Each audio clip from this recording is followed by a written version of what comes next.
wow না আপনার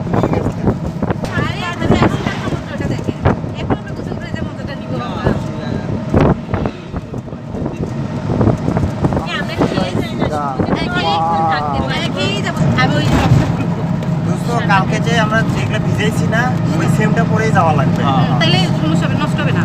সাদা ড্রেস এই যে আবার গেলে